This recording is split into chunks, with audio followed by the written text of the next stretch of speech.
యేసుక్రీస్తు బోధించుటకు ఉపమానములను ఎందుకు ఉపయోగించారు అనేది మనం గ్రహించినట్లయితే, ఆయన ఏకాంతంగా ఉన్నప్పుడు ఆయన 12 శిష్యులు ఆయన చుట్టూ ఉన్న మిగతా వాళ్ళు ఆ ఉపమానాన్ని గురించి అడిగారు.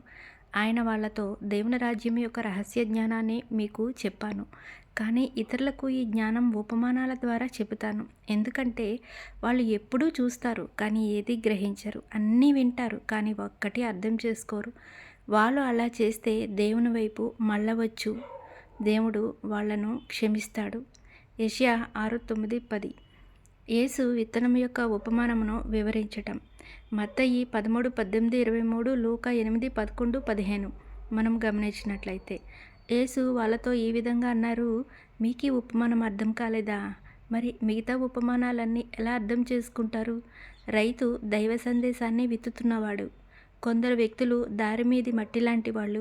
వీళ్ళలో విత్తనం నాటిన వెంటనే, అంటే వాళ్ళు విన్న వెంటనే సైతాను వచ్చి వాళ్ళలో నాటబడిన దైవ సందేశాన్ని తీసుకువెళ్తాడు. మరికొందరు రాతి నేల లాంటి వాళ్ళు. వీళ్ళు సందేశాన్ని విని ఆనందంతో దాన్ని స్వీకరిస్తారు. కానీ వాళ్ళు సందేశాన్ని లోతైన జీవితంలోనికి నాటనివ్వరు. కొంతకాలం మాత్రమే నిలుస్తుంది. ఆ సందేశం కారణంగా కష్టం కానీ హింస కానీ కలిగితే వాళ్ళు వెంటనే దాన్ని వదిలేస్తారు. మరి కొందరు ముళ్ళ మొక్కలు మొలిచే నేల లాంటి వాళ్ళు. వాళ్ళు దైవ సందేశం వింటారు కానీ ఈ జీవితం వల్ల కలిగే చింతలు, ధనం కలిగించే మోసం, ఇతర వస్తువుల పట్ల వ్యామోహం ఆ దైవ సందేశాన్ని అణచివేసి ఫలించకుండా చేస్తాయి. ఇతరులు సారవంతమైన భూమి లాంటి వాళ్ళు. కనుక వీళ్ళు దైవ సందేశాన్ని విని అంగీకరించి ఫలం పొందేవాళ్ళు. కనుక వీళ్ళు 30, 60, 100 ఫలం ఫలిస్తారు.